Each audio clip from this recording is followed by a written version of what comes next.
Haven में रहने वाले लोगों को हेल में रहने वालों के बारे में सोचने की जरूरत नहीं होती। यह एक फ्रेज है जो जोसी द ड्वार्फ ने कही थी। कहानी की शुरुआत में एक यंग मैन अंधेरे में बैठा होता है जो बार बार खुद से यही दोहराता रहता है कि उसे आखिर तक जाना है, जिस पर वह खुद को स्क्रैच करता है, क्योंकि जो इंसान हेल में रहता है वह हर पल हेवन के बारे में सोचता रहता है। वह जिस मैसेज को लगातार घूर रहा होता है उसमें लिखा होता है कि उसे ऑल्टरनेट वर्ल्ड के एंड तक जाना है, जिसे देखकर वह लड़का काफी कंफ्यूज्ड फील करता है। इसके बाद फिर से प्रोटैगनिस्ट वही सपना देखता है जो उसने पहले कार की बैकसीट पर सोते समय देखा था, जिस पर अचानक एक तेज लाइट उसकी तरफ आती है। उसे खुद नहीं पता कि वह इतने सालों से इस केव में अकेला कैसे फंसा हुआ है। उसके पास बस एक ही चीज थी, सेलेस्टियल मार्शल आर्ट्स की एक बुक। आगे फिर एक मैसेज अपीयर होता है जिसमें लिखा होता है कि अगर वह घर वापस जाना चाहता है तो उसे पूरा रास्ता तय करना होगा और तब वह अपने फैमिली को फिर से देख पाएगा। एक दिन उसे मैसेज मिलता है कि ट्यूटोरियल आखिरकार कंप्लीट हो चुका है, जिस पर उसी पल हमारा हीरो जाग जाता है। लड़का रो रहा होता है क्योंकि वह आखिरकार यहां तक पहुंच गया था, लेकिन जैसे ही वह पोर्टल क्रॉस करता है वह जगह उसकी दुनिया नहीं होती, बल्कि यह तो हर चीज की बस शुरुआत होती है। यह देखकर वह पूरी तरह डिस्पेयर में चला जाता है। उसे समझ नहीं आता कि यह सब क्यों हो रहा है। उसे घर वापस जाने की कोशिश करते हुए पूरे 10 साल हो चुके होते हैं। उसी समय कोई प्रोटैगनिस्ट को आवाज देता है और कहता है कि उसने लड़के की आवाज सुनी थी, इसलिए देखने आया है। आगे वह आदमी यह भी कहता है कि वह लड़के को जाने देना चाहता था,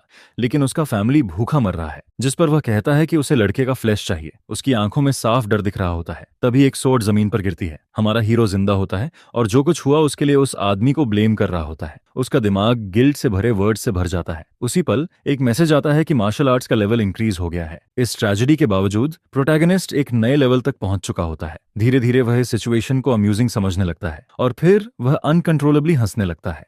उसी मोमेंट उस मैसेज को देखकर उसे समझ आ जाता है कि उसे उस मार्शल आर्ट्स बुक के साथ क्या करना है, यानी खुद को लेवल अप करते रहना है। अपने वर्ल्ड में वापस जाने के लिए उसे मैक्सिमम लेवल तक पहुंचना होगा। अब प्रेजेंट टाइम में एक लड़का डिमोनिक सेक्ट लीडर की तरफ भागता है। प्रोटैगनिस्ट एक हारे हुए आदमी से पूछता है कि वह सेक्ट लीडर की कौन सी जनरेशन से है। उसकी गर्दन पर सोड रखते हुए वह कहता है कि वह 8th जनरेशन का सोड एम्परर है। यहाँ यह साफ होता है कि हमारा हीरो पहले ही 6th और 7th जनरेशन को हरा चुका है। प्रोटैगनिस्ट को यह काफी कूल लगता है कि वे लोग बार बार उसे चैलेंज करने लौट आते हैं। फिर एक स्ट्राइक में हीरो अपने ओपोनेंट को खत्म कर देता है। इसके बाद एक फॉलोवर अपने लीडर का बदला लेने के लिए अटैक करता है, लेकिन प्रोटैगनिस्ट सोचता है कि जो खुद को डेमिकन सेक्ट से बताता है उसे ऐसी बातें नहीं कहनी चाहिए। बिना रियलाइज किए उस लड़के का फेस पकड़ लिया जाता है। हीरो मानता है कि वह लड़का काफी ब्रेव है, किसी वजह से लड़के का बॉडी मूव नहीं करता। तभी एनर्जी की एक बैरियर क्रिएट होती है। प्रोटैगनिस्ट की पावर मॉन्स्ट्रस होती है। ये डेमोन्स्ट्रेशन दिखाने के बाद हीरो उस लड़के से कहता है कि जब वह और स्ट्रांग हो जाए तब फिर से उसे चैलेंज करे। वह बस चाहता है कि उनकी अगली एनकाउंटर फन हो। अब वह उस सेक्ट का नेक्स्ट लीडर बन चुका होता है, लेकिन अफसोस इस बार जिस मास्टर से उसने फाइट की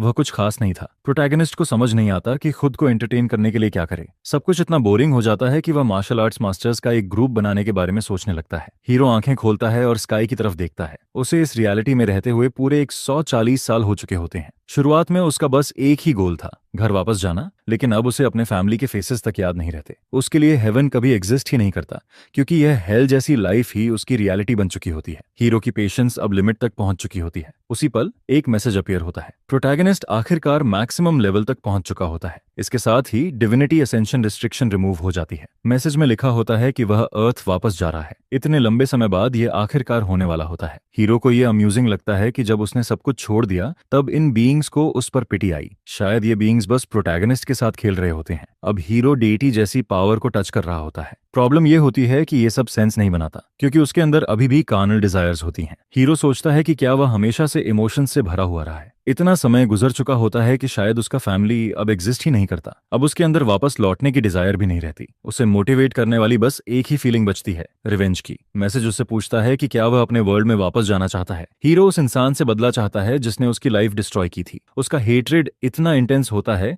कि वह आसपास का पूरा फॉरेस्ट एक्सप्लोड कर देता है। वह चाहे कोई भी हो, कहीं भी हो, उसका एंड तय होता है, यह वह पक्का जानता है। एक तेज लाइट पूरे एरिया को इनगल्फ कर लेती है। 140 सालों के बाद वह वापस घर जा रहा होता है। ईयर 2011, अर्थ चशिहायन इंसिडेंट से पहले। एक रेडिएंट वुमन कहती है कि नाइटमेयर्स आने वाले दिनों में शुरू होने वाले हैं। उसी समय फॉरेस्ट के बीच में एक गेट ओपन होता है। वह वुमन कहती है कि ह्यूमैनिटी को इवॉल्व करना होगा। दूसरी तरफ हजारों रेड आईज बाहर आने का इंतजार कर रही होती हैं। वह कहती है कि लोगों को अपनी ब्लेसिंग्स वेस्ट नहीं करनी चाहिए। कोई और कहता है कि चाशी हाइयन के आने का टाइम हो चुका है। Korea, year 2025, red wolf dungeon. Wolfs का एक पैक एक यंग मैन का पीछा कर रहा होता है और वे वुल्व्स मॉन्स्टर्स होते हैं। आर्चर टेक्निक, पावरफुल एरो, एक स्ट्रॉन्ग रेन ऑफ मैजिक उस यंग मैन की लाइफ बचा लेता है। जिसने उसे बचाया होता है वह लीडर चान सोल होती है। वह थैंकफुल होती है कि वह टाइम पर पहुंच गई, लेकिन अब उन्हें रिट्रीट करना होता है। इसी बीच डिस्ट्रैक्शन में एक वुल्फ पीछे से अटैक कर देता है, यहाँ तक कि लीडर भी उसे रोक नहीं पाती। दुर्भाग्य से वह अकेला नहीं होता, उसके ग्रुप के सभी मेंबर्स क्रीचर्स द्वारा खाए जा रहे होते हैं। शान समझ जाती है कि सिचुएशन बेहद डेंजरस है क्योंकि वुल्व्स एंडलेस लगते हैं। उसका माना भी खत्म होता जा रहा होता है। अगर ये ऐसे ही चलता रहा तो कोई भी जिंदा नहीं बचेगा। केओस के बीच वह अपने एक आदमी को भागते हुए देखती है। वह उसे आवाज देने की कोशिश करती है, लेकिन वुल्व्स से डील करना भी जरूरी होता है। धीरे धीरे वह भी सिचुएशन पर कंट्रोल खोने लगती है। सीओ फॉरेस्ट में डेस्परेट होकर भाग रहा होता है। उसे लगता है कि इस ग्रुप को ज्वाइन करना उसकी लाइफ का सबसे बड़ा मिस्टेक था, इसलिए वह बचकर निकल जाना चाहता है। उसी मोमेंट उसके सामने एक पोर्टल ओपन होता है। ऊपर से एक एरो ठीक उसके सामने जमीन में आकर लगती है। ऐसी को उम्मीद नहीं थी कि कोई उसे इतनी दूर तक फॉलो करेगा। शुनसोल उसे भागने देने को तैयार नहीं होती। सू बातों से बचने की कोशिश करता है और कहता है कि वह खुश है कि उसकी लीडर अभी भी जिंदा है। तुरंत ही लड़की उसकी शर्ट पकड़ लेती है और चिल्लाकर कहती है कि उसने उसे डेंजर्स के बारे में वार्न किया था। अब पूरी टीम मर चुकी होती है, लेकिन सू को बस यही फर्क पड़ता है कि वह खुद जिंदा है। चार्ल्स कम से कम ये देखकर खुश होती है कि लड़के का रियल फेस सामने आ गया है। वह उससे बात करना छोड़ देती है और उसे जाने के लिए कहती है, क्योंकि उसे शक होता है कि इस बार सू का फादर उसे बचा नहीं पाएगा। उसी पल उसकी आंखें हेट्रेड से भर जाती हैं और वह अपनी लीडर को पुकारता है। इससे पहले कि वह रिएक्ट करे, सू पीछे से अटैक कर देता है। उसकी रेड एबिलिटी उसके हाथ के चारों ओर घूमती है और उसके चेस्ट पर स्ट्राइक करती है, जिससे वह दूर जा गिरती है। वह तब रुकती है जब एक ट्री से टकराती है। सायो उसके बाल पकड़ता है और मानता है कि लड़की बेकार है। उसे लगता है कि लड़की जरूरत से ज्यादा एरोगेंट थी। वह सोचता है कि अगर उसे फेमस होना है तो वह उसकी मदद करेगा। एसायो उस स्टोरी के बारे में बताता है जो वह सबको सुनाने वाला है कि चा की वजह से मिशन पर गए सभी लोग अनाइलेटेड हो गए। वह फिर से वही मैजिक एक्टिवेट करता है। अब सीईओ उसकी लाइफ खत्म करने वाला होता है। उस मोमेंट आसमान में एक स्टॉर्म बनता है और लाइटनिंग सीधे लड़के के पीछे स्ट्राइक करती है। जैसे ही स्मोक क्लियर होता है, उसी जगह एक फिगर दिखाई देता है। चाशी हायन बैटलफील्ड में अपीयर होता है। आखिरकार वह अर्थ वापस आ चुका होता है। प्रोटैगनिस्ट इस बात पर हंसता है कि मैक्सिमम लेवल तक पहुंचने का रिवॉर्ड अर्थ पर वापस आना है। यही वजह होती है कि वह रिवेंज की कसम खाता है और ये एक प्रॉमिस बन जाती है। उसी समय हीरो एक आवाज सुनता है जो उसे मॉक कर रही होती है। सीईओ को लगता है कि प्रोटैगनिस्ट खुद को बहुत ज्यादा समझ रहा है। वह जानना चाहता है कि यह हीरो कहां से आया है और किससे एफिलिएटेड है, जिस पर चाशी हायन बिना रुके वहां से चल देता है। एसआईओ को यकीन नहीं होता कि उसे खुलेआम इग्नोर किया जा रहा है। हीरो ऑब्जर्व करता है कि लड़की अभी अभी फाइट करके मॉर्टली वुंडेड है और फिर भी उसे इग्नोर किया जा रहा है, जो देखकर सू और ज्यादा फ्यूरियस हो जाता है। लेकिन सबसे बुरी बात यह होती है कि उसने उस लड़के को चा के साथ देखा था और अब वह उसे जाने नहीं दे सकता। भले ही उसे नहीं पता कि यह इंसान कौन है, लेकिन उसे इससे छुटकारा पाना ही होगा। शाशी हायन नोटिस करता है कि लड़की ने एक नेकलेस पहना हुआ है जो उसका अटेंशन खींच लेता है। प्रोटैगनिस्ट लड़की को ऑब्जर्व कर ही रहा होता है कि सेया उसे कुछ न कहने की वार्निंग देती है, लेकिन वह जवाब का इंतजार किए बिना अटैक कर देता है। तभी एनर्जी का एक सर्ज उसे पीछे धकेल देता है। प्रोटैगनिस्ट की पावर ओवरवेलमिंग होती है और उसी इंस्टेंट में CIA को रियलाइज होता है कि वह कितने बड़े डेंजर में है। शाशी हायन कहता है कि वह पहले ही समझ चुका था कि क्या हुआ है। इतना ही नहीं, उसे याद आता है कि लड़के ने उसका नाम पूछा था, जिसके बाद वह खुद को सुप्रीम सोर्ड का एम्परर बताते हुए अपना नाम शाशी हायन इंट्रोड्यूस करता है। बिना रियलाइज किए हीरो पहले से ही उसके बिल्कुल सामने खड़ा होता है। प्रोटैगनिस्ट कहता है कि उसने जो भी कहा उसका सेईओ के लिए कोई मतलब नहीं होगा। तभी एनर्जी की एक बीम निकलती है और लड़के को डिसइंटीग्रेट कर देती है। वह एनर्जी फॉरेस्ट के अंदर तक एक रास्ता कार्व करती हुई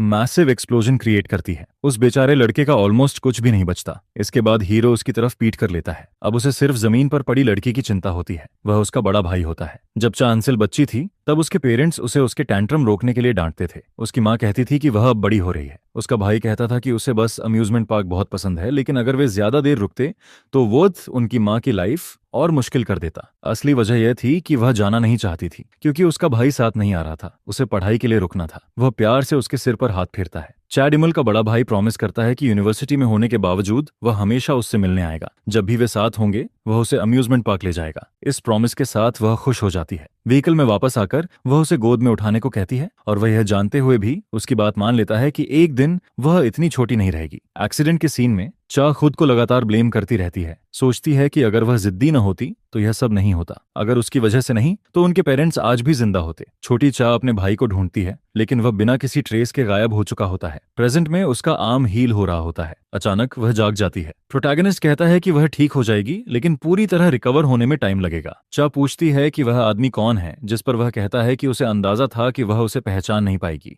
वह कहता है कि अब वह उसे उठा नहीं सकता, क्योंकि अब वह बड़ी हो चुकी है। यह सुनकर चा सोचती है कि यह इम्पॉसिबल है। एक पल के लिए चॉन सोल को अपने बड़े भाई की झलक दिखती है। उसे याद आता है कि वह उससे कहता था कि चाहे वह दूर ही क्यों ना हो, उसे ब्रेव रहना है। उसका पहला रिएक्शन गुस्से का होता है, फिर इमोशंस का मिक्स आता है, और वह बस यही पूछ पाती है कि वह इतने सालों से कहाँ था। चाशी हायन उसे कंफर्ट देने के लिए हग करता है, लेकिन जैसे ही उसे अपनी सिचुएशन याद आती है, वह उसे धक्का देकर दूर करती है और सेयो को ढूंढने लगती है। तभी उसका भाई उसे दिखाता है कि उस आदमी का क्या बचा है जो उस पर अटैक कर रहा था। चाय गंसोल शॉक में चली जाती है। लड़की पूछती है कि यह किसने किया, और वह इसकी रिस्पॉन्सिबिलिटी खुद ले लेता है। उसी मोमेंट शाय उनसिल अपने भाई को पकड़ती है और कहती है कि उन्हें भागना होगा। बाद में अपार्टमेंट में चाशी हायन कहता है कि दशकों बाद वह इस जगह को देख रहा है और सब कुछ अब भी वैसा ही है। उसकी सिस्टर कहती है कि डायरेक्टर सियोकांग जिंग उनके पीछे आएगा। ये आदमी जो उस लड़के का फादर है जिसने उस पर अटैक किया था, ऑरोरा गिल्ड का डायरेक्टर है और एक फॉर्मर गैंग मेंबर भी रहा है, जिसे बेहद डेंजरस माना जाता है। वह कोरिया के 11 हाई रैंक हंटर्स में से एक है। चांसोल को मिशन के बारे में बहुत पहले रिपोर्ट कर देना चाहिए था,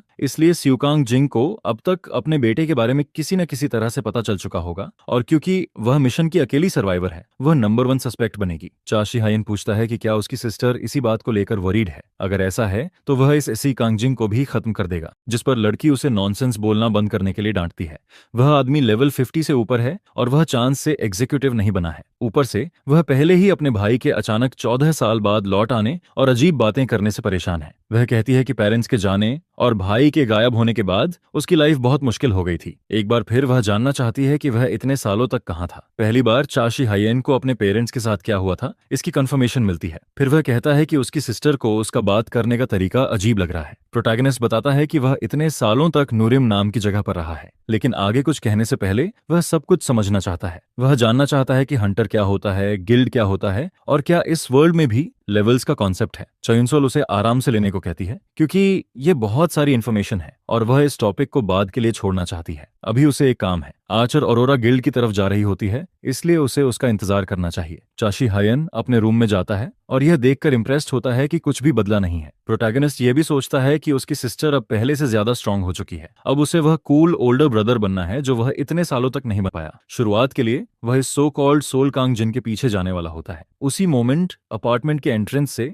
एक तेज आवाज आती है। वहां 3 मेन इन ब्लैक खड़े होते हैं। उनमें से एक स्पेल एक्टिवेट करता है और अंदर घुसने की कोशिश करता है, तो तीनों दरवाजे पर खड़े होते हैं, फाइट के लिए रेडी। उनमें से एक पूछता है कि लड़की कहाँ है। चाशी हायन को इसकी उम्मीद नहीं होती। सियो कांग जिन खुद उसके पीछे आ चुका होता है। दूसरी तरफ शनिल सीधा ऑरोरा गिल्ड ऑफिस की तरफ जाती है, लेकिन उसे डर होता है कि बिल्डिंग में कदम रखते ही उसे अरेस्ट कर लिया जाएगा। वह यह भी सोचती है कि क्या कोई है जिससे वह मदद मांग सके। उसी समय ऑर्गेनाइजेशन की वाइस लीडर ली जिही आकर पूछती है कि क्या वह ठीक है। वह सोच रही थी कि लड़की गिल्ड लीडर के बेटे के साथ मिशन पर गई थी। वह जानना चाहती है कि क्या कुछ हुआ है। चाय को लीजी से इस तरह टकराने की उम्मीद नहीं होती। आखिरकार यह वुमन साउथ कोरिया की स्ट्रॉन्गेस्ट में से एक है। वह ट्रूली लॉयल और फेयर है, लेकिन यह समझना मुश्किल है कि वह क्या सोच रही होती है। शायद यही उसका एकमात्र चांस है। अपार्टमेंट इन्वेजन के दौरान चाशी हायन को यह सब बेहद बोल्ड लगता है। वह इंट्रूडर्स को स्कोल्ड करता है, कहता है कि किसी और का दरवाजा तोड़ना गलत है। एक वॉरियर गुस्से में आ जाता है, लेकिन लीडर उसे काम रहने को कहता है। सीओ जानना चाहता है कि चॉनसोल कहाँ है। उसे हीरो से कोई मतलब नहीं होता। प्रोटैगनिस्ट कहता है कि वह उस इंसान को ढूंढ रहा है जिसने उसके बेटे को मारा, जिस पर हीरो साफ कह देता है कि वह वही है। तुरंत ही आदमी कंट्रोल खो देता है, लेकिन चाशी हायन के लिए यही सही तरीका होता है। एसईओ देखना चाहता है कि क्या वह सच में इतना स्ट्रांग है। दोनों फुल फोर्स के साथ क्लैश करते हैं।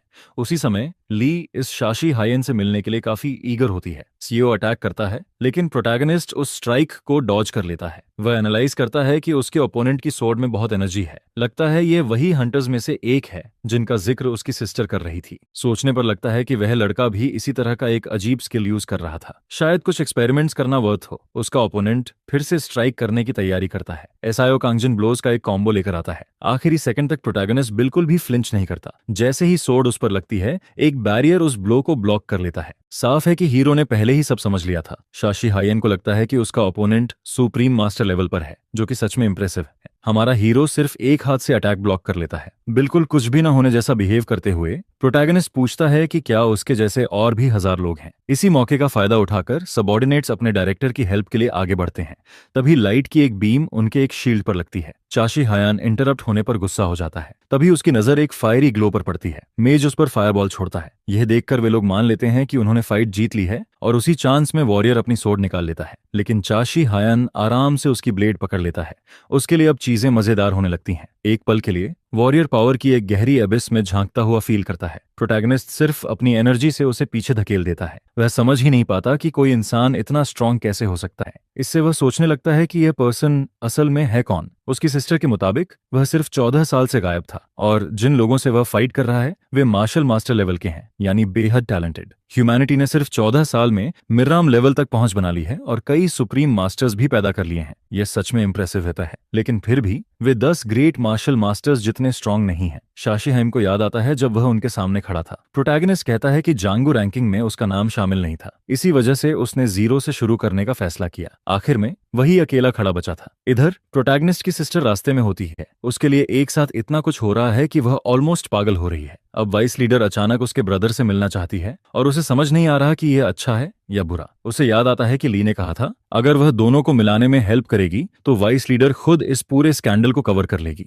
यह ऐसा ऑफर था जिसे वह मना नहीं कर सकती थी। उधर ली सोच रही होती है कि वह ट्रैशी हायन को अपना एनिमी नहीं बनाना चाहती। बाद में वह चा उनसोल से कंफर्म करती है कि उसका ब्रदर एग्जैक्टली 14 साल पहले गायब हुआ था।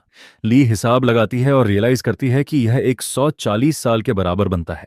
वह इमेजिन भी नहीं कर पाती कि वह कितना स्ट्रांग हो चुका होगा। फिर वह जानना चाहती है कि वह इंसान कैसा है। चाय उनसुल बताती है कि उसका ब्रदर पोलाइट, काइंड और पढ़ाई में बहुत अच्छा था। उसे एक प्रेस्टिजियस यूनिवर्सिटी में फुल स्कॉलरशिप पर एडमिशन भी मिला था। उससे भी बढ़कर वह ऐसा इंसान है जो कभी हार नहीं मानता। अगर वह कुछ शुरू करता है तो उसे एंड तक लेकर जाता है। जोशी हायन आखिरी उस आदमी की तरफ इशारा करता है जिसने उस पर अटैक किया था। उसे उसकी पावर इंटरेस्टिंग लगी थी, इसलिए वह उसे फिर से देखना चाहता है। उसी मोमेंट वह पीछे से अटैक करने वाले एक इंसान को पंच मार देता है। जो मेज स्पेल प्रिपेयर कर रहा होता है वह यह देखकर डर जाता है। वह फायर करता है लेकिन शाशी हायेन का शील्ड बिना किसी प्रॉब्लम के उसे ब्लॉक कर लेता है। अब उसकी बारी होती है कुछ ट्रिक्स यूज करने की। प्रोटैगनिस्ट मैसिव आइस क्रीचर्स समन करता है। एक सेकंड में मेज पूरी तरह फ्रीज हो जाता है। शील्ड वाला आदमी अपनी जान बचाने के लिए भागता है, लेकिन एक मैजिकल बैरियर उसका रास्ता रोक लेता है। उसे पता भी नहीं चलता कि कब लाइटनिंग की एक बोल्ट उसके फोरहेड पर आकर लगती है। उनका लीडर सोचता है कि शील्ड वाले का स्टेयर्स को इतनी लापरवाही से एक्सपोज करना रिडिकुलस था।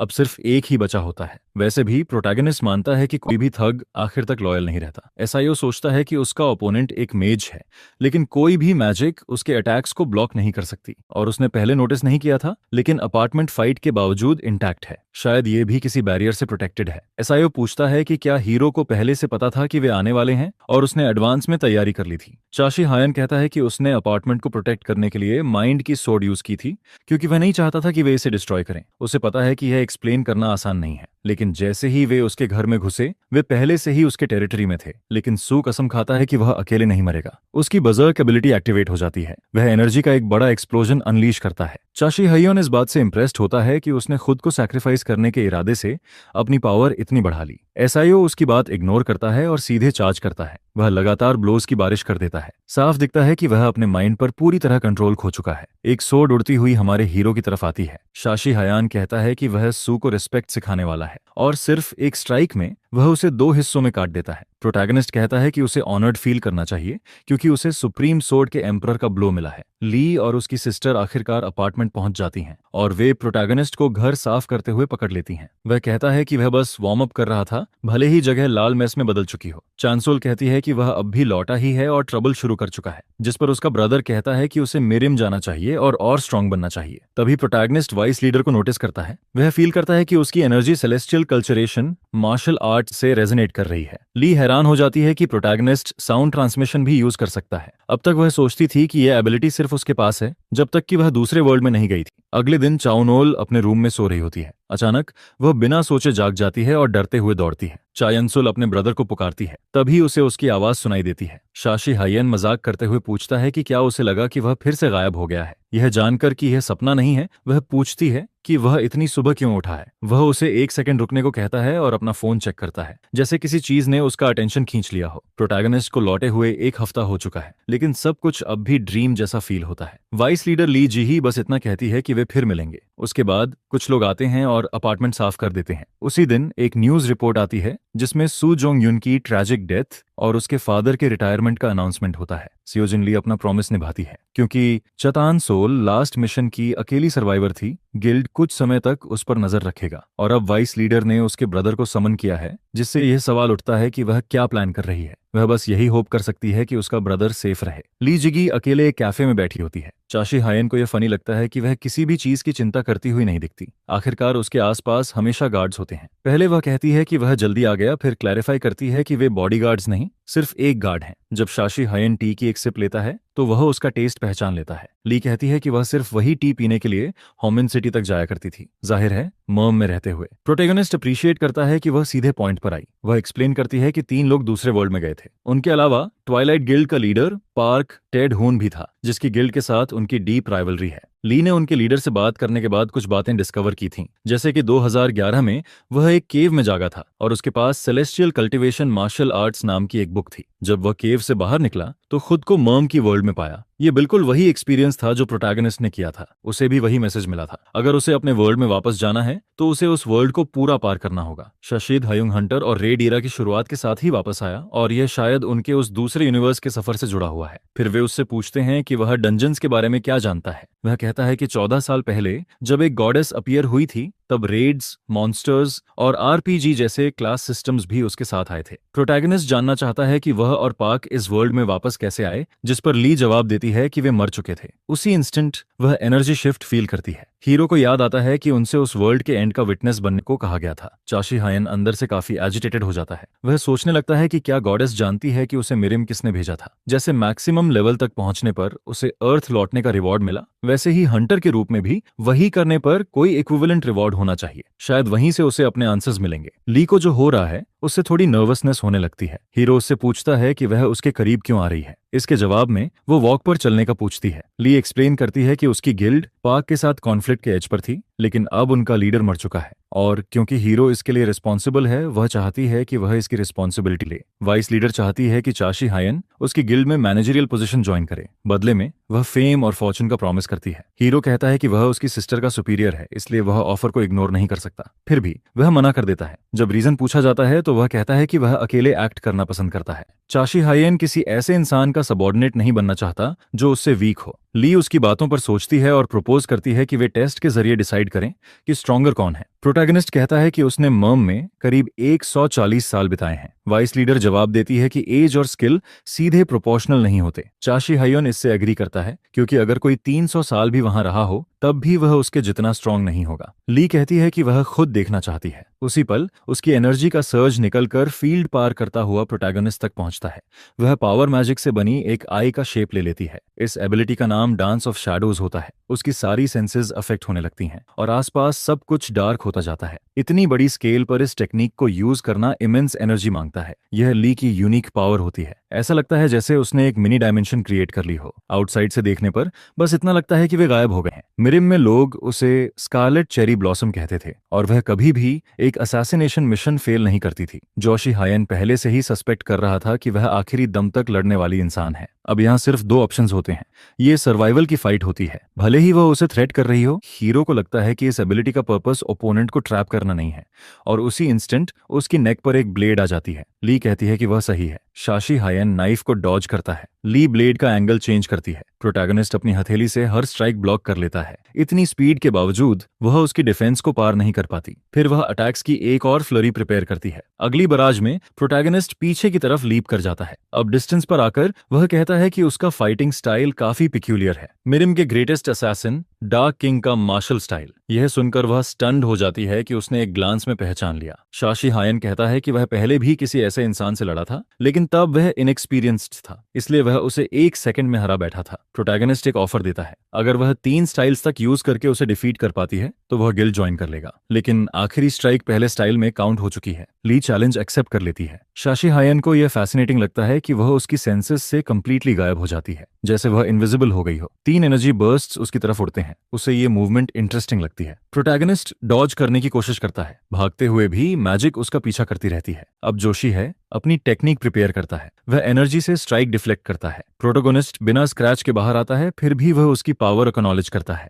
वह मैग्निफिसेंट होती है। अगले ही मोमेंट वह फिर से उस पर अटैक करती है। ये सेकंड स्टाइल होता है। ली डिस्टेंस क्रिएट करती है। वाइस लीडर एडमिट करती है कि उसने प्रोटैगनिस्ट के बारे में सुना था। वह जानती है कि वह सभी मास्टर्स में सबसे स्ट्रांग था, इसलिए चाशी हायन का स्ट्रांगेस्ट होना लॉजिकल है। ग्राउंड से एनर्जी के स्टेक्स बाहर निकलते हैं। ली डिक्लेयर करती है कि अगर वह उसे डिफीट कर देती है तो वह वर्ल्ड की स्ट्रांगेस्ट होगी। प्रोटैगनिस्ट को यह चैलेंज इंट्रिगिंग लगता है। इस पावर शो को देखकर वह एक पल के लिए स्पीचलेस हो जाता है। ये उसका अल्टीमेट अटैक होता है, शैडो डैगर टेक्निक। ली अपनी पूरी ताकत इसमें लगा देती है। शैडोज हर डायरेक्शन से क्लोज होने लगती हैं। डिफेंस के लिए वह sword of the mind use करता है और एक मैसिव एक्सप्लोजन क्रिएट होता है। लाइट और शैडो एक दूसरे को ओवरपावर करने के लिए भिड़ते हैं। एनर्जी ली को हिट करती है। एक मैसिव बोल्डर उसकी तरफ उड़ता है, लेकिन उसका बॉडी मूव नहीं करता, जैसे कोई उसे रोक रहा हो। लास्ट सेकंड पर प्रोटैगनिस्ट उसे बचा लेता है। ये थर्ड स्टाइल होता है। फाइट खत्म हो जाती है। चाशी हायांग पूछता है कि क्या वह कंटिन्यू करना चाहती है। कांपते हुए वह डिफीट एक्सेप्ट कर लेती है। इसके बाद स्काई नॉर्मल हो जाता है। वह आगे फाइट नहीं करेगी, लेकिन बदले में वह एक चीज जानना चाहती है। ली पूछती है कि उसने ऐसा क्या किया, क्योंकि एक पल के लिए उसे फील हुआ कि वह किसी ऐसी चीज से लड़ रही थी जिसे वह कभी कॉन्कर नहीं कर सकती। चाशी हायन कहता है कि वह उस रेल्म में उस स्पेस को यूज करने में कॉन्फिडेंट होने के लिए सही है। उस स्टेट में वह किसी भी नॉर्मल इंसान से ज्यादा स्ट्रांग होती। आखिरी वर्ड्स उसे ऑफ गार्ड कर देते हैं। फिर वह पूछती है कि वह किस लेवल तक पहुंचा था। एंड में प्रोटैगनिस्ट कहता है कि यह एक अच्छा फाइट था, इसी वजह से वह ऑरोरा ज्वाइन करने के लिए अग्री करता है, लेकिन उसे मटेरियल्स और इन्फॉर्मेशन सपोर्ट चाहिए होगी। फिर भी वह फ्रीलांसर रहेगा, ऑफिशियल मेंबर नहीं। वे एलाइज होंगे क्योंकि हीरो किसी के ऑर्डर्स फॉलो नहीं करना चाहता। ली एक कंडीशन पर अग्री करती है। उसे प्रॉमिस करना होगा कि वह कभी भी ट्वाइलाइट गिल्ड ज्वाइन नहीं करेगा। इस पर वह सुप्रीम स्वॉर्ड के एम्पियर के नाम पर कसम खाता है। ली को वह नाम थोड़ा फ्लैशी लगता है। साथ ही चाशी हायन कहता है कि वह अब किसी का पीछा नहीं चाहता। यह फाइनल वार्निंग होती है। वाइस लीडर प्रॉमिस करती है कि वह उनके रिलेशनशिप को डैमेज करने के लिए कुछ नहीं करेगी। इसके बाद वह अपनी शर्ट फाड़ देता है। यह उसकी अपॉलॉजी का साइन होता है। चाशी हायन एडमिट करता है कि वह उसे प्रोवोक कर रहा था, लेकिन वह सिर्फ एक हाई रैंक हंटर को फुल एक्शन में देखना चाहता था। एक पल के लिए वह थोड़ा एम्बैरेस्ड भी लगता है, लेकिन ली कहती है कि उसे कोई प्रॉब्लम नहीं थी, क्योंकि इससे वह बिना होल्ड बैक किए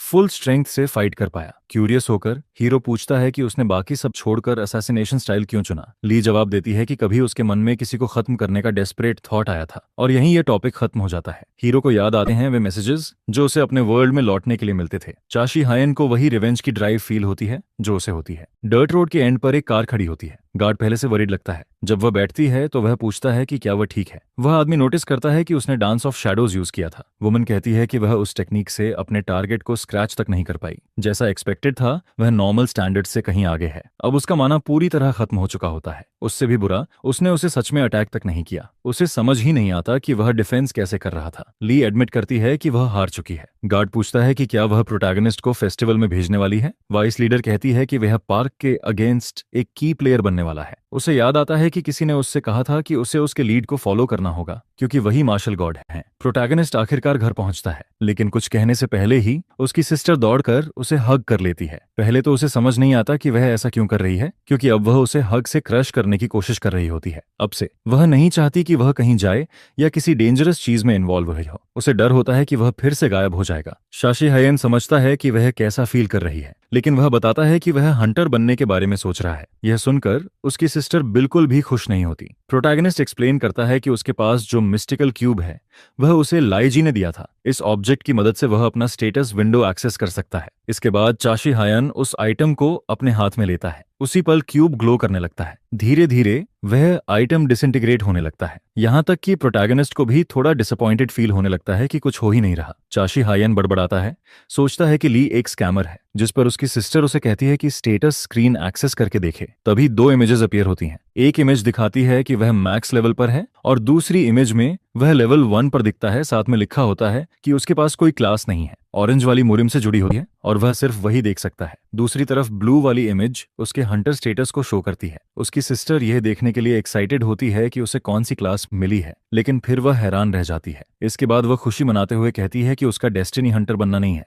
और ये सेलिब्रेट करने वाली बात है। इस वर्ल्ड में 6 बेसिक क्लासेस होती हैं: warriors, shield bearers, measures, clerics, अर्चर्स और रोग्स। हर कोई एक बेसिक क्लास से स्टार्ट करता है जो बदली नहीं जा सकती, और आगे चलकर वह एडवांस्ड क्लास में इवॉल्व होती है। एग्जाम्पल के लिए चैतांसुल जो एक आर्चर है, वह शार्प शूटर बन चुकी है, लेकिन प्रोटैगनिस्ट के पास इनमें से कोई भी क्लास नहीं है, और उसकी नजर में यह प्रूफ है कि वह बस एक नॉर्मल इंसान है। ऑफ कोर्स नॉर्मल इंसान भी हंटर बन सकता है, लेकिन प्रॉब्लम एबिलिटीज की होती है। इसी वजह से वह उम्मीद करती है कि वह यह सब छोड़ देगा। हंटर को लेवल अप करने और मॉन्स्टर्स से फाइट करने के लिए एक्सपीरियंस पॉइंट्स चाहिए होते हैं। इसके उलट बिना क्लास वाले इंसान को टेक्निक्स मैन्युअली सीखनी पड़ती हैं। रेफरेंस के लिए सबसे सस्ता और सिंपल मली कॉम्बैट क्यूब भी 20 मिलियन वोन का होता है। यही वजह है कि क्लास वाले हंटर्स ऑटोमेटिकली लेवल अप करते हैं।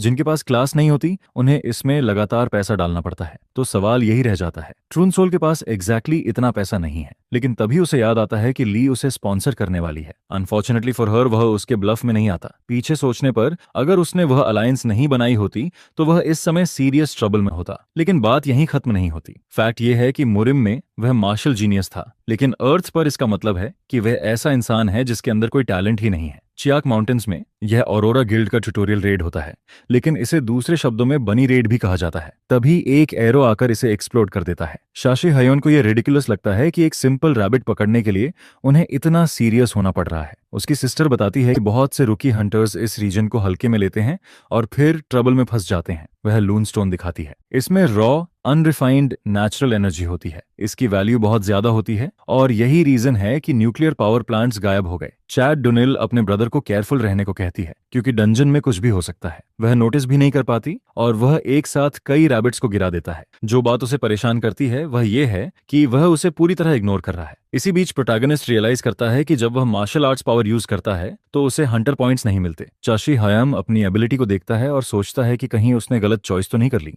उसे जो पावर मिली है वह सिर्फ एक बेसिक डैगर टेक्निक होती है। उसकी सिस्टर उसे फ्री पावर मांगने पर कॉल आउट करती है, क्योंकि उसे क्लास डी एबिलिटी मिली है। शूल कमेंट करती है कि उसे नहीं पता उसने किस तरह का कॉन्ट्रैक्ट किया है, लेकिन उसे साफ दिख रहा है कि वह वुमन उसका फायदा उठाना चाहती है। प्रोटैगनिस्ट उसे इग्नोर करता रहता है और वह काफी इरिटेटेड दिखता है। यहाँ तक कि लड़की भी एटमॉस्फेयर चेंज होते हुए नोटिस कर लेती है, लेकिन इससे पहले कि वह उसे टच करे, वह उसका हाथ पकड़ लेता है और पूछता है कि क्या उसे कहीं और नहीं जाना है। शाय अनसोल शॉक में चली जाती है। Exactly 337 rabbits. इतने रैबिट्स उसके ब्रदर अपनी हाइटेंड परसेप्शन से सेंस करता है। उसे लगता है कि यह किसी बिगिनर के लिए बहुत ज्यादा है। यही वह मोमेंट होता है जब उसका ब्रदर वहां से चल देता है। शाशी हायन खुद को ह्यूमिलिएटेड फील करता है।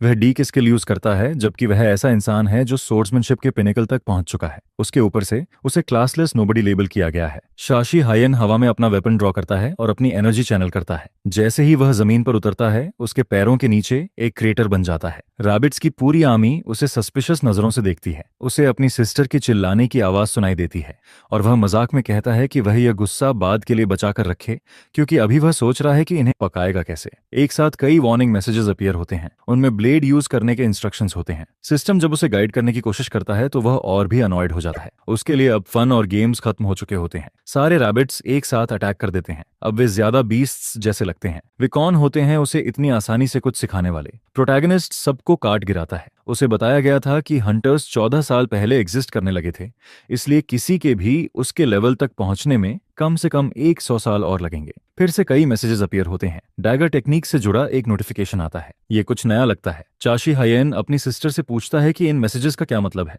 वह कहता है कि विंडोज बहुत छोटी हैं और वह उन्हें एनलार्ज करना चाहता है। दूसरी तरफ उसकी सिस्टर इस बात से काफी वरीड होती है कि उसने अभी क्या किया। प्रोटैगनिस्ट कहता है कि शायद यह कोई बग या कुछ ऐसा ही है, लेकिन ची उनसोल समझ नहीं पाती कि वह इतनी जल्दी सोर्ड्समैनशिप में प्लस तक कैसे पहुंच गया। तभी कुछ हीरो का अटेंशन खींचता है। वह पूछता है कि क्या पैसिव स्किल्स जो माना यूज नहीं करती, पैसिव तरीके से पॉइंट्स गेन करती हैं। वह अग्री कर जाती है। प्रोटैगनिस्ट यह सुनकर काफी खुश होता है कि उसकी स्किल को डिवाइन ओरिजिन की सुप्रीम ट्रेजर कहा गया है, जिसमें प्लस प्रोफिशिएंसी चाहिए, जो परफेक्शन से भी ऊपर होती है। शाशी हायन को लगता है कि इससे फ्यूचर काफी आसान हो जाएगा। इसके बाद वह स्ट्राइक करने की तैयारी करता है। उसका ब्लो एनर्जी की एक पावरफुल वेव क्रिएट करता है। अब साफ हो जाता है कि वह मार्शल आर्ट्स यूज करके स्किल पॉइंट्स गेन कर सकता है। शायद यही रीजन है कि कोरिया के टॉप हंटर्स ली जी हाई और पार्क ताहू हैं, क्योंकि उन्होंने भी यूनिक स्किल्स हासिल की होंगी। ये सुनकर शाई दुनुल अपने बो को देखती है। फिर वह अपने ब्रदर से कहती है कि वह उसे मार्शल आर्ट्स सिखाए। चाइनोल कहती है कि उसे पहले से ही शक था,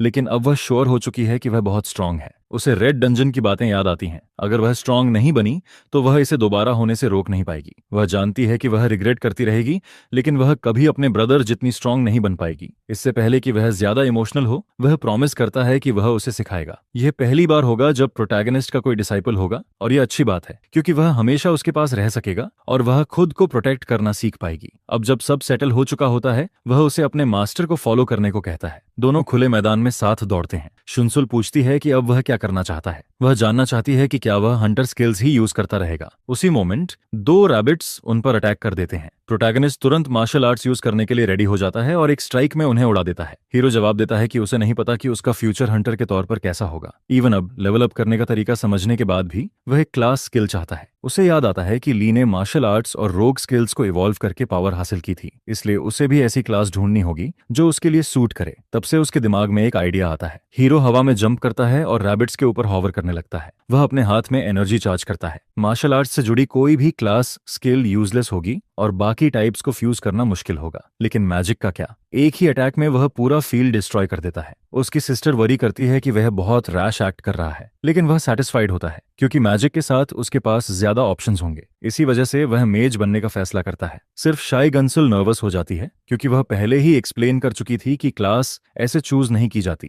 लेकिन वह क्लियरली केयर नहीं करता। दोनों सिस्टम्स एक्सपीरियंस करने के बाद यह साफ हो चुका था कि वे एक दूसरे से पूरी तरह अलग हैं। मर्मर का सिस्टम अब इस वर्ल्ड में कोई यूजफुल फंक्शन नहीं रखता। इसी बीच उसकी सिस्टर खुश होती है कि अब उसे कुछ टाइम तक सेव नहीं करना पड़ेगा। दूसरी तरफ हंटर इंटरफेस हर यूजफुल चीज को ज्यादा फ्रेंडली तरीके से शो करता है, जैसे इसे 2 बिल्कुल अलग लोगों ने बनाया हो। हंटर सिस्टम रिलायबल है और जल्दी रिवॉर्ड देता है, और थोड़ी मेहनत से कोई भी स्ट्रांग बन सकता है। मिरम सिस्टम काफी हार्ड और स्लो है, जहां यूजर को बार बार अपनी लाइफ रिस्क करनी पड़ती है। सेलेस्टियल गॉडेस एक लेजेंडरी फिगर है जिसने सेलेस्टियल कल्टीवेशन की मार्शल आर्ट्स बनाई थी। जब वह केव में जागा था तब उसे रियलाइज ही नहीं हुआ था कि उस बुक का मिलना ग्रेट लक था या डिवाइन इंटरवेंशन। उसी लॉजिक से गॉडेस ने ह्यूमंस को हंटर सिस्टम दिया। तभी प्रोटैगनिस्ट को रियलाइज होता है कि मर्म सिस्टम को बनाने वाला असल में सेलेस्टियल गॉड था। ली की सपोर्ट के साथ प्रोटैगनिस्ट को डंजन्स में एडवेंचर करते हुए 1 महीना हो चुका है। चिकन से फाइट करते हुए हीरो को फाइनली फील होता है कि वह कोरिया वापस आ गया है, क्योंकि चिकन से ज्यादा कोरियन फूड कुछ नहीं होता। इसके साथ ही वह लेवल 22 पर पहुंच चुका होता है। वहीं उसकी सिस्टर 365 ब्लड वेसल्स की स्टडी कर रही होती है। चयुन्स इनर आर्ट्स को चैनल करना भी सीख चुकी होती है। भले ही वह फाइट सीखने की उम्र पार कर चुकी हो, फिर भी कोई ना कोई रास्ता हमेशा होता है। क्यूरियस होकर उसकी सिस्टर पूछती है कि वह आगे क्या करने वाला है। वह कहता है कि वह जितना चाहे उतना ब्लड स्पिट कर सकती है। यह सुनकर वह ऑब्वियसली डर जाती है। हीरो उसके सारे क्यूए चैनल्स क्लियर और ओपन कर देता है, लेकिन उसके बाद शॉर्ट अनसोल काफी स्ट्रगल करती है। वह कई बार उसके बाल तक जला देती है। वाइस डायरेक्टर कहती है कि प्रोटैगनिस्ट अच्छा कर रहा है और अब अग्रीमेंट को फॉर्मल करने का टाइम आ गया है। हीरो को यह फनी लगता है कि वह हमेशा कितनी डायरेक्ट रहती है। प्रोटैगनिस्ट कहता है कि उसे काफी टाइम हो गया है जब उसने उसे कॉल किया था। ली उसके चेहरे के करीब आती है और उसे डेट पर इनवाइट करती है। सरप्राइज के बाद भले ही यह पहली बार हो कि किसी ने उसे आस्क आउट किया हो, प्रोटैगनिस्ट ये स्टैगनिस्ट मना कर देता है। ली बताती है कि बुचन में एक नया डंजन अपीयर हुआ है। डेंजर लेवल 10 है और वहां जाने के लिए हंटर्स को कम से कम लेवल 45 से 50 होना चाहिए, इसलिए कोई लो लेवल हंटर वहां नहीं जा सकता सिवाय हीरो के। चाशी हायन पूछता है कि वह सिर्फ 2 लोगों के साथ इतनी डेंजरस जगह क्यों जाना चाहती है। पहले वह उस डंजन का कंट्रोल लेना चाहती है और साथ ही वह चाहती है कि हीरो हंटर के तौर पर जितनी जल्दी हो सके लेवल अप करे। प्रोटैगनिस्ट पूछता है कि क्या वह उसे कैरी करने की कोशिश कर रही है। ली कहती है कि उसका बोलने का तरीका बिल्कुल मुरिम के किसी बूढ़े इंसान जैसा नहीं है। हीरो पूछता है कि वह उसे स्ट्रांग क्यों बनाना चाहती है। वाइस लीडर थोड़ा सोचती है और फिर जवाब देती है। ली उसे सोलर फेस्टिवल के बारे में बताती है जो हर साल ऑरोरा और ट्वाइलाइट गिल्ड मिलकर होस्ट करते हैं।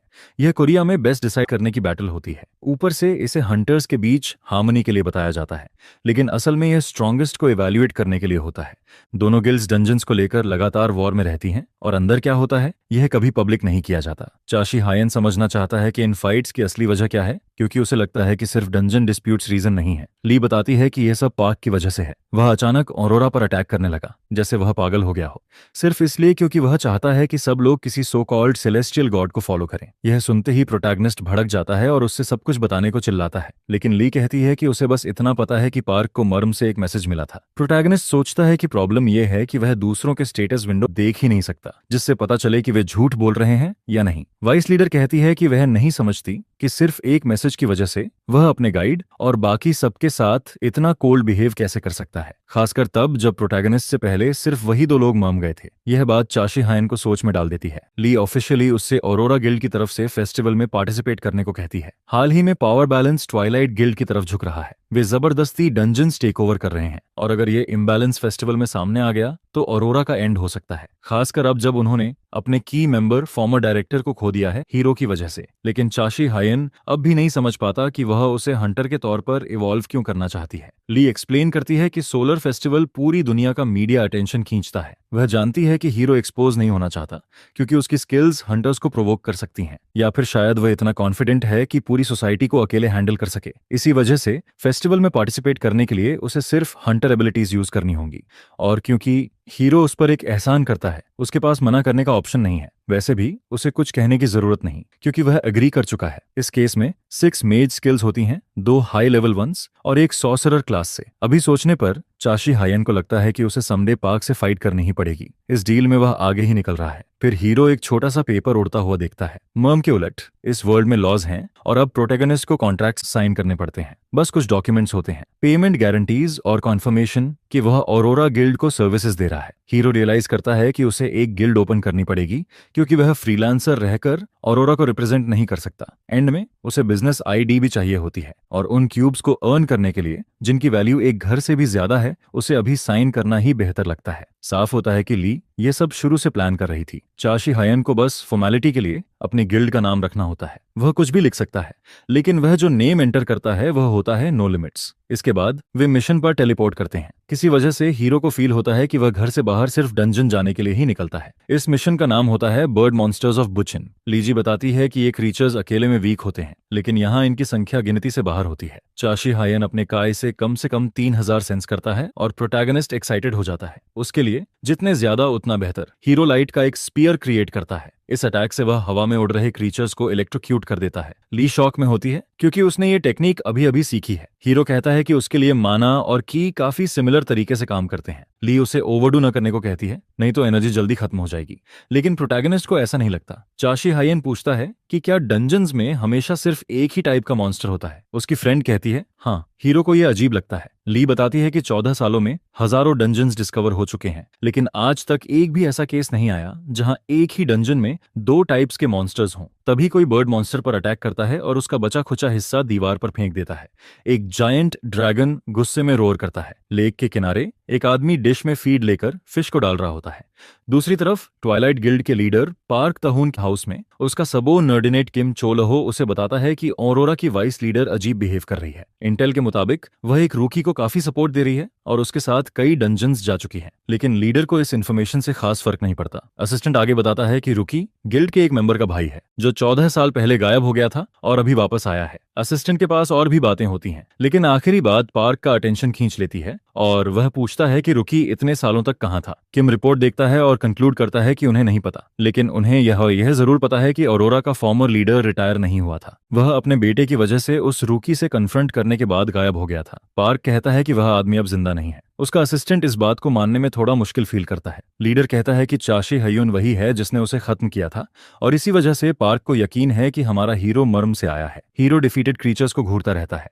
चाशी हयान सोचता है कि इन एबिलिटीज को यूज करना उसके मर्म पावर से अलग फील होता है, लेकिन ली उसे टोक देती है क्योंकि वह कुछ ज्यादा ही एंजॉय कर रहा है। प्रॉब्लम यह होती है कि वह इस डंजन में कम से कम 1 घंटे से है और आसपास सब कुछ डिस्ट्रॉय करने के बाद उसका माना शायद काफी लो हो चुका है। चाशी हयान उसे कुछ एक्सप्लेन करना चाहता है। वह कहता है कि अगर कोई ऐसी स्किल हो जो लाइफ एनर्जी को माना में कन्वर्ट कर सके। प्रोटैगनिस्ट एक्सप्लेन करता है कि मर्म में उसे इथीरियल बॉडी की पावर मिली थी जिससे उसे इन्फिनिट एबिलिटीज मिली और उसके पास सुप्रीम इटर्नल विटलिटी भी है, लेकिन ली के लिए यह सारी इंफॉर्मेशन बहुत ओवरवेलमिंग हो जाती है। इसलिए प्रोटैगनिस्ट इसे सिंपल शब्दों में समझाने का फैसला करता है। हीरो के पास इन्फिनिट एनर्जी फ्लो है। मार्शल आर्ट अलग हो सकती है, लेकिन जब सुप्रीम प्लेन तक पहुंच जाते हैं तो सब कुछ एक हो जाता है। प्रैक्टिकली ऐसा कुछ भी नहीं है जो वह नहीं कर सकता क्योंकि वह मैक्स लेवल पर है। इतना कहने के बाद अब चाशी हयान बॉस को हैंडल करने वाला होता है। ली सोचती है कि उसके साथ होने पर फेस्टिवल में उसे किसी बात की चिंता नहीं करनी पड़ेगी। तभी एक क्रीचर मौका देखकर उसकी तरफ चार्ज करता है, लेकिन वह क्रीचर टिक ही नहीं पाता। इसके बाद वह अपने काम पर फोकस करने का फैसला करती है। आसमान क्रीचर्स से भरा होता है, लेकिन ली सेकंड्स में सबको काट गिराती है। अटैक के बाद वह गिरने से बचने के लिए एक माउंटेन को पकड़ लेती है। वह रॉक का यूज करके मोमेंटम लेती है और लीप करती है। वाइस लीडर मॉन्स्टर से मॉन्स्टर तक जाती है और एक एक करके सब क्लियर करती जाती है। जब वह माउंटेन के एज तक पहुंचती है तब भी ये खत्म होता नहीं दिखता। मॉन्स्टर्स लगातार आते रहते हैं।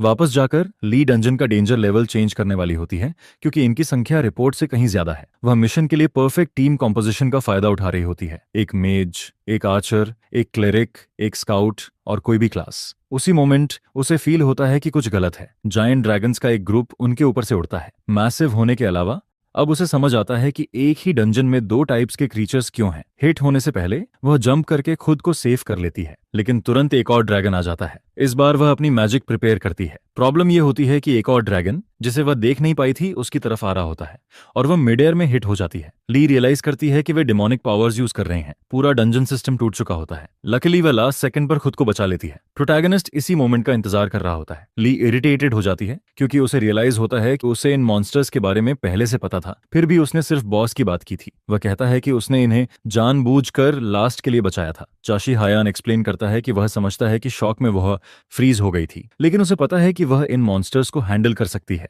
इसके अलावा हीरो कहता है कि उसे भूख लगी है और पूछता है कि फ्राइड खाना है या ग्रिल्ड, लेकिन वाइस लीडर कहती है कि यह जोक्स का टाइम नहीं है। चाशी हायन एक हाथ में फायर मैजिक और दूसरे हाथ में लाइटनिंग मैजिक समन करता है। टुगेदर ये उसकी नई एबिलिटीज होती हैं। वह इन्हीं का इंतजार कर रहा था। सारे ड्रैगन्स उसकी तरफ उड़ते हैं। आसमान डेड मॉन्स्टर्स से भर जाता है। फाइट के दौरान ली कहती है कि उसे लगा था वह मैजिक से लड़ेगा, लेकिन किसी वजह से वह फिस्ट्स यूज कर रहा है, जिस पर चाशी हायन कहता है कि यह प्योर मैजिक है। वाइस लीडर जो देख रही होती है उससे स्टन्ड हो जाती है। एक पोर्टल ओपन होता है और ड्रैगन्स बाहर आते हैं। डर के मारे वह अपने फ्रेंड की मदद के लिए दौड़ती है, लेकिन किसी वजह से वह हिलता नहीं है और खुद को सराउंड होने देता है। वह अपनी स्किल से अटैक करती है। गोल होता है उनके एस्केप के लिए ओपनिंग बनाना, लेकिन कुछ क्रीचर्स रास्ते से हटते नहीं हैं। इंस्टेड वे अटैक्स अब्सॉर्ब कर लेते हैं। मॉन्स्टर्स छोटे वालों को सैक्रिफाइस कर रहे होते हैं। ली हीरो को चिल्लाकर बुलाती है। अब उसके लिए एक बात क्लियर हो जाती है, छोटे क्रिएचर्स खुद से मूव नहीं कर रहे, न इंस्टिंक्ट से। बड़े वाले उन्हें कमांड कर रहे होते हैं।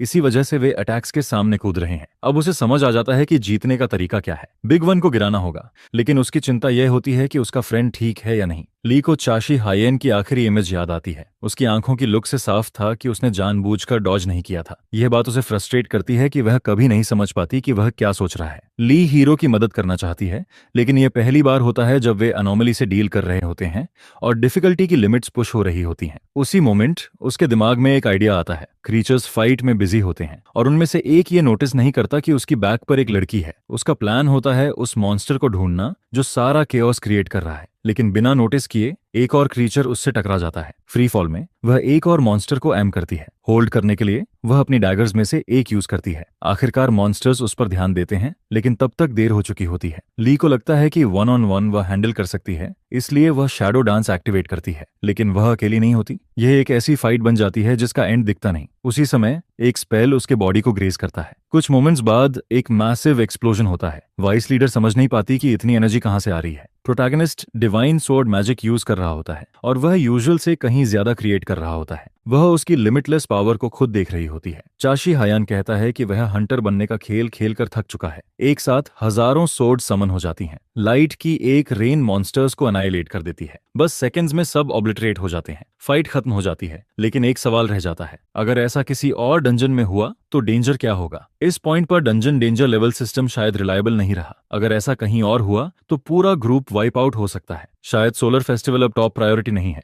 लेकिन एक बात श्योर है, पार्क ट्यून इसका फायदा उठाना चाहेगा। अगर वह केयरफुल नहीं रही तो वह उन्हें क्रश कर देगा। ली इस मोमेंट पर समझ नहीं पाती कि क्या करे। जब वह डिस्ट्रैक्टेड होती है, कोई उसके चेहरे के सामने कुछ रख देता है। चाशी हायान कहता है कि वह बहुत डिस्ट्रैक्टेड है। वह उसे एक स्टोन दिखा रहा होता है जो बाकी से अलग है। ली एक्सप्लेन करती है कि यह स्किल स्टोन है और क्योंकि ये बड़े मॉन्स्टर से आई है इसकी पावर भी वैसी ही होगी। लेकिन ली अब भी डिस्ट्रैक्टेड लगती है। वाइस लीडर हीरो को बुलाती है और कहती है कि वह उसे कुछ बताना चाहती है। एक महीने बाद यंग लोग सोलर फेस्टिवल और एक गिल्ड के रुकी के बारे में बात कर रहे होते हैं। अपेरेंटली प्रोटैगनिस्ट इंटरनेट पर फेमस हो चुका होता है। लोग कहते हैं कि वह ऑरोरा का सीक्रेट वेपन है। किम रियलाइज करता है कि वह फंस चुका है। ट्वाइलाइट मीटिंग के दौरान मेंबर्स गुस्से में होते हैं क्योंकि उन्हें उस रुकी के बारे में कुछ नहीं पता जो सेंसेशन बन चुका है। उनमें से एक को तो यह भी रियलाइज नहीं होता कि गिल्ड लीडर मीटिंग में मौजूद है। लीडर काम दिखता है लेकिन तुरंत उस आदमी को बैठने का ऑर्डर देता है। एम्बैरेस्ड होकर वह मान जाता है। लीडर कहता है कि ऑरोरा ने अपना ट्रम्प कार्ड बहुत जल्दी रिवील कर दिया है। सूनर और लेटर उन्हें पता चल ही जाएगा कि प्रोटैगनिस्ट रियल डील है या नहीं, लेकिन अभी के लिए वे उसे गेम से बाहर निकालने वाले हैं। किम चू हो कैफेटेरिया में बैठा होता है, साफ तौर पर नर्वस। वह अपनी वॉच देखता रहता है जैसे किसी के आने का इंतजार कर रहा हो। गेस्ट को देखते ही वह तुरंत खड़ा हो जाता है। वह खुश होता है कि उस इंसान ने इनविटेशन एक्सेप्ट कर ली। हीरो चाशी हायन जगह को ध्यान से देखता है। वह सामने बढ़े हुए हाथ को भी देखता है। एंड में वह हैंडशेक एक्सेप्ट कर लेता है। फिर वह पूछता है कि क्या वह यंग मैन किम चू हो है, वही असिस्टेंट जिससे उसे मिलना था। लेकिन तुरंत उसे याद आता है कि उसे लेस इनफॉर्मल होना चाहिए। इसी वजह से किम को प्रोटैगनिस्ट काफी रूड लगता है। लेकिन यही किम का गोल होता है, हीरो के बारे में ज्यादा से ज्यादा इन्फॉर्मेशन गैदर करना। असिस्टेंट को ऑब्जर्व करते हुए चाशी हायन सोचने लगता है कि क्या ट्वाइलाइट के लोग सबके सब बेवकूफ हैं। किम टेबल पर एक मैजिकल साउंड प्रूफिंग डिवाइस रखता है। बटन प्रेस करते ही एक साउंड आइसोलेटिंग कर्टन बन जाती है जो अंदर और बाहर की सारी आवाजें कट ऑफ कर देती है। हीरो को यह देखकर फनी लगता है कि वह प्राइवेट कॉन्वर्सेशन के लिए कितना ईगर है। किम सबसे पहले कहता है कि उसकी गिल्ड प्रोटैगनिस्ट के साथ पार्टनरशिप करना चाहती है। चाशी हायन कहता है कि वह पहले ही ऑरोरा के साथ कोऑपरेट कर रहा है। किम कहता है कि उसे यह पता है और प्रोटैगनिस्ट को फाइनेंशियल सपोर्ट भी मिल रहा है। इसके अलावा उन्हें सेयोजिन इंसिडेंट के बारे में भी पता है और वे ली के साथ डंजन्स में प्रोटैगनिस्ट को ट्रैक कर रहे थे। फिर भी उन्हें पता है कि प्रोटैगनिस्ट ने ऑरोरा ज्वाइन नहीं की। इंस्टेड उसने वन मैन गिल्ड बनाई और ऑरोरा के साथ फ्रेंडली रिलेशनशिप बना लिया। यह सब जानने के बाद किम कंक्लूड करता है कि प्रोटैगनिस्ट और गिल्ड के बीच एक गैप है और इसी वजह से वह डील ऑफर करता है, यह प्रॉमिस करते हुए कि वह उसे उसकी जरूरत से भी ज्यादा देगा। चाशी हायांग उस आदमी के बारे में अपनी ओपिनियन चेंज करता है। आर्ग्यूमेंट सॉलिड होते हैं और पिच परफेक्ट लगती है। किम पेपर वर्क एक्सप्लेन करने की ऑफर देता है लेकिन हीरो मना कर देता है। प्रोटैगनिस्ट कहता है कि वह सिर्फ क्यूरियोसिटी में आया था, लेकिन अब उसे रियलाइज होता है कि यह टाइम वेस्ट था। नेगोशिएशन बचाने की कोशिश में किम कहता है कि अगर वह फेस्टिवल में पार्टिसिपेट नहीं करता तो वह बहुत पैसा कमा सकता है। लेकिन चाशी हायान कहता है कि ली उस पर काफी एहसान है और उसे हारना पसंद नहीं है। फिर भी किम उसे जाने से रोकने की कोशिश करता है। उसके पास और भी बहुत कुछ कहने को होता है। तभी एक आदमी असिस्टेंट से पूछता है कि वह दरवाजे को कब तक घूरता रहेगा। गिल्ड लीडर वहां पूरे टाइम मौजूद होता है। पार्क को याद आता है कि उसने किम से क्या कहा था। वह चाहता था कि असिस्टेंट कन्वर्सेशन को जितना हो सके उतना लंबा खींचे क्योंकि वह शुरू से सब सुन रहा था। किम अपोलोजाइज करने की कोशिश करता है लेकिन पार्क कहता है कि अब कोई फायदा नहीं है। उसने जो देखा वह अजीब था। मीटिंग छोड़ते हुए वह सोचता है कि यह शाशी हायोन आखिर है कौन। ली को मीटिंग की रिपोर्ट मिलती है और वह सोचती है कि पार्क काफी पिस्ड होगा। हीरो कहता है कि पार्क को शायद अब पता चल गया है कि वह मुरिम से आया है, लेकिन क्योंकि उसका टाइटल ज्यादा नहीं फैला सब ठीक है। ली को लगता है कि उसका प्लान फेल होने की वजह से वह कुछ टाइम तक उन्हें डिस्टर्ब नहीं करेगा। प्रोटैगनिस्ट पूछता है कि इन्वेस्टिगेशन कैसी चल रही है, जिस पर वाइस लीडर कहती है कि फिलहाल कोई एक्सीडेंट नहीं हुआ है। हीरो को याद आता है जब उसने डंजन में असली मॉन्स्टर को ढूंढकर उसकी लाइफ बचाई थी। हीरो पूछता है कि क्या वह किसी और तरह से हेल्प कर सकता है, लेकिन वह कहती है कि अभी नहीं। फिर भी वह नोटिस करती है कि शाशी हायन थोड़ा डाउन साउंड कर रहा है। इससे पहले कि वह कुछ कहे उसकी सिस्टर कॉल करती है और कहती है कि निकलने का टाइम हो गया है। कॉल कट होते ही दोनों सेमेट्री की तरफ जाते हैं। ग्लास के पीछे उनकी फैमिली की फोटो लगी होती है। चुनुल अपने फादर से कहती है कि उसका भाई आखिरकार वापस आ गया है, लेकिन हीरो ये सब थोड़ी डिस्टेंस से देखता है। उसे लगता है कि यहाँ आना मिस्टेक था। प्रोटैगनिस्ट अब बहुत बदल चुका होता है। वह रो भी नहीं पाता, ऐसे मोमेंट में भी नहीं। वह अपनी सिस्टर को अपनी ये इनह्यूमन साइड दिखाना नहीं चाहता। शुनसुल पूछती है कि क्या उसे कुछ फील नहीं हो रहा। वह कहती है कि वह न तो सैड लग रहा है न ही थोड़ा सा इमोशनल। उसकी सिस्टर इंसिस्ट करती है कि वह कुछ बोले। वह बस इतना कह पाता है आई एम सॉरी, क्योंकि वह अब ऐसा इंसान बन चुका है जो वह देखना चाहती थी वैसा बन ही नहीं सकता। और यही बात शाह उन सोल को बहुत अपसेट कर देती है। लड़की अपने भाई पर चिल्लाती है और कहती है कि वह उसकी बात समझ ही नहीं रहा। वह सिर्फ एक ही चीज चाहती थी। उसी मोमेंट उसे बचपन की एक मेमोरी याद आती है। वह समझ नहीं पाती कि वह इतना बदल कैसे गया और इतना कोल्ड क्यों हो गया। जाशी हयन अब उसे भाई जैसा फील नहीं होता, लेकिन अब यह उसके लिए मैटर भी नहीं करता। वह वैसे भी काफी टाइम से अकेली रह रही थी। उसकी सिस्टर वहां से चली जाती है। हीरो सोचता रहता है कि उसे यहाँ नहीं आना चाहिए था और वह जानना चाहता है कि वह इतना क्यों बदल गया। वह यह भी समझना चाहता है कि उसके साथ ही ऐसा क्यों होता है। अचानक एक मैसेज अपीयर होता है। यह मीम का स्टेटस विंडो होता है। वह पूछता है कि प्रोटैगनिस्ट अभी भी ह्यूमन फॉर्म क्यों मेंटेन कर रहा है। जोशी हायन को समझ नहीं आता कि यह सब क्या हो रहा है। नेक्स्ट मैसेज कहता है कि डिनायल बंद करे, अगर वह चाहे तो वे एक नया डील कर सकते हैं। हीरो सोचता है कि यह एंटिटी अब भी ग्रीडी है, लेकिन अब उसे पूरा यकीन हो जाता है कि वह सेलेस्टियल गॉड से बात कर रहा है। मैसेज कहता है कि वह प्रोटैगनिस्ट की लाइफ फिर से एंड कर देगा। ऑफ कोर्स शाशी हयन पीछे नहीं हटता। वह प्रॉमिस करता है कि वह इस गॉड को ढूंढेगा और डिस्ट्रॉय करेगा। मैसेज कहता है कि चैलेंज एक्सेप्टेड है। इसके बाद पैनल डिसअपीयर हो जाता है। हीरो फिर से डीप थॉट में चला जाता है। एवरीथिंग रीसेट होने की थ्रेट को वह सीरियसली लेता है, क्योंकि उसके पास बस उसकी सिस्टर ही है। शॉन सोल पीछे मुड़कर देखती है और रियलाइज करती है कि वह अकेली है।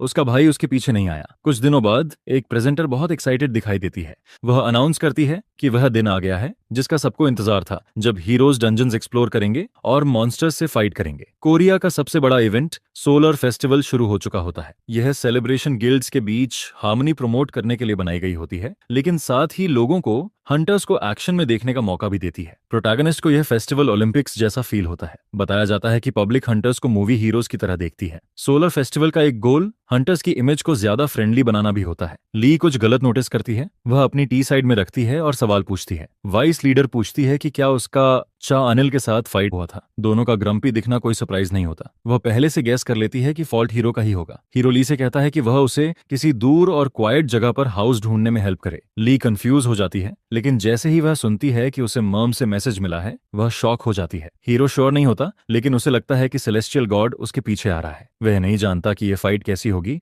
लेकिन वह अपनी सिस्टर को इन्वॉल्व नहीं करना चाहता। ली ये सब सुनकर और ज्यादा कंफ्यूज हो जाती है। उसके लिए यह लॉजिक नहीं बनता कि किसी को बचाने के लिए उसकी लाइफ से गायब हो जाना सही है, लेकिन प्रोटैगनिस्ट को लगता है कि चेडन सोल को उसके जैसे भाई की जरूरत नहीं है। जैसा कि उसने खुद कहा था, जिसे वह जानती थी, वह इंसान गायब हो गया और कभी वापस नहीं आया। शायद वही MIMM में रह गया। ली ये नॉनसेंस सुनकर खुद को रोक नहीं पाती और उसे पंच मार देती है। वह मानती है कि उसे दूसरों के मैटर्स में पड़ना पसंद नहीं है, लेकिन अगर उसका भाई ऐसा बोलता तो वह भी उसे पंच कर देती।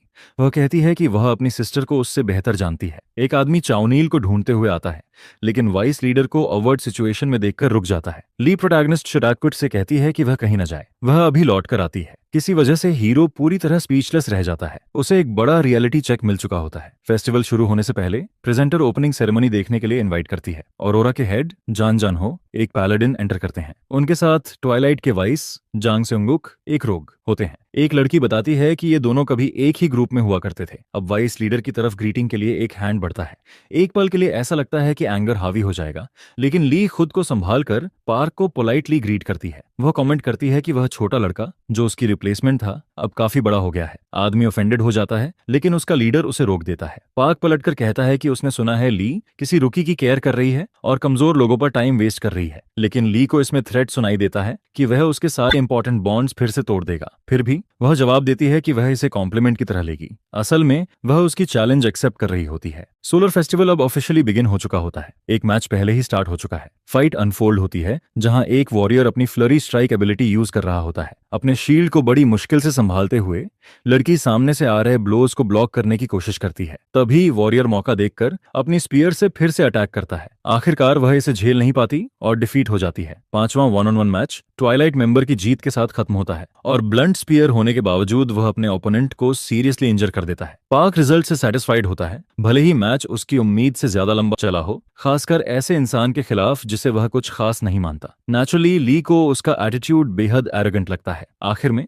लीडर वहां से निकल जाता है, यह सोचते हुए कि अगला मैच ज्यादा इंटरेस्टिंग होगा। ली बस देखते रहती है, क्यूरियस होकर। एग्जिट पर उसका वाइस लीडर खड़ा होता है। रोव पार्क से पूछता है कि वह लेई को कब खत्म कर सकता है, लेकिन लीडर उसे रिलैक्स रहने को कहता है। उसका टाइम आने वाला है। इस मोमेंट पर उसकी दिलचस्पी चा उनसिल में ज्यादा होती है। वह उसे हाई कहना चाहता है। Presenter archer survival arena announce करती है और शार्प शूटर्स को एक्शन में देखने के लिए काफी एक्साइटेड लगती है। वह अपने पार्टनर से पूछती है कि वह किसे सपोर्ट कर रहा है। कमेंटेटर कहता है कि उसकी नजर चांसुल पर है, क्योंकि वह यंग है और अब तक काफी अच्छे रिजल्ट्स दिखा चुकी है, भले ही हाल ही में उसे रेड वुल्फ डंजियन में एक्सीडेंट हुआ हो। कुछ टीम मेंबर्स सवाल उठाते हैं कि उस इंजेक्शन के बाद भी वाइस लीडर ने उसे स्क्वाड का चार्ज क्यों दिया। यह सुनकर चंसुल उन्हें ललकारती है कि अगर कुछ कहना है तो सामने आकर कहें। दोनों गॉसिप करने वाले लोग चुप हो जाते हैं। आखिर में वे शर्मिंदा होकर वहां से निकल जाते हैं। शंसोल में मेंटल फिटीग साफ नजर आने लगती है। वजह यह होती है कि उस दिन के बाद से उसने अपने ब्रदर से बात नहीं की है और बस ये सोचकर ही उसे एंग्जाइटी होने लगती है। उसी समय उसे एक मैसेज मिलता है कि कोई उससे मिलने आया है। नेचुरली शुनोल खुद को प्रिपेयर करती है, लेकिन उसकी डिसअपॉइंटमेंट तब होती है जब सामने वाइस लीडर होती है जो बस ये पूछने आई होती है कि वह ठीक है या नहीं। शुनसोल सस्पिशियस हो जाती है,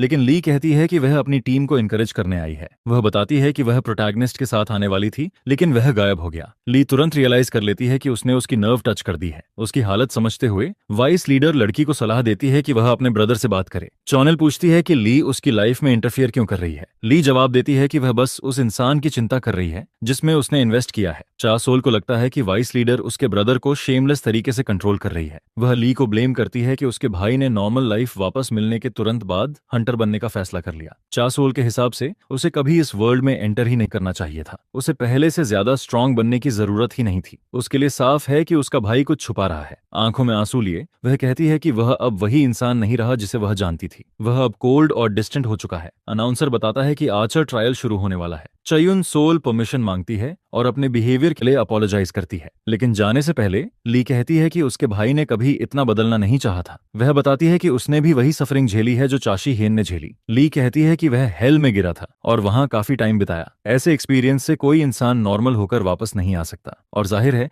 वह नहीं चाहता कि उसकी सिस्टर उसका वह साइड देखे। लेकिन चा उनसोल को अजीब लगता है कि यह सब उसे वाइस लीडर से सुनना पड़ रहा है, अपने ब्रदर से नहीं। उसे फील होता है कि वह उसके ट्रस्ट के लायक नहीं है, ली से अलग जो उसके ब्रदर के लेवल की है। चा उनसोल के जाने के बाद वाइस लीडर किसी डायरेक्शन में देखती है। अपेरेंटली वह पूरा टाइम वहीं खड़ा था और सब सुन रहा था, भले ही वह मानने को तैयार ना हो। वह जानती है कि वह अपनी छोटी सिस्टर की बहुत केयर करता है, उसे ऐसे छोड़ नहीं सकता जैसा वह कह रहा था। ली को यह एटीट्यूड पार्क की याद दिलाता है। वह उसे पकड़ती है और चिल्लाकर कहती है कि चा उनसोल अब छोटी बच्ची नहीं रही और उसे ज्यादा ऑनेस्ट होना चाहिए। ली को नहीं लगता कि इंटेंशंस छुपाने से उनके रिलेशनशिप को कोई फायदा होगा। वाइस लीडर उसे फॉलो करने को कहती है क्योंकि वह उसे चा उनसोल का एक ऐसा साइड दिखाने वाली है जिसे वह नहीं जानता। फ्लेयर सिग्नल स्टार्ट का इशारा देता है। रबल के बीच से फिगर्स बाहर आते हैं। कुछ ही मोमेंट्स में दोनों गिल्ड्स की 6 स्क्वाड्स आमने सामने होने वाली होती हैं। पार्क ये सब देख रहा होता है, इस बात से डरा हुआ कि अब क्या होने वाला है। आखिरकार उसने कुछ स्पेशल प्रिपेयर किया होता है और इसी के साथ गेम शुरू हो जाता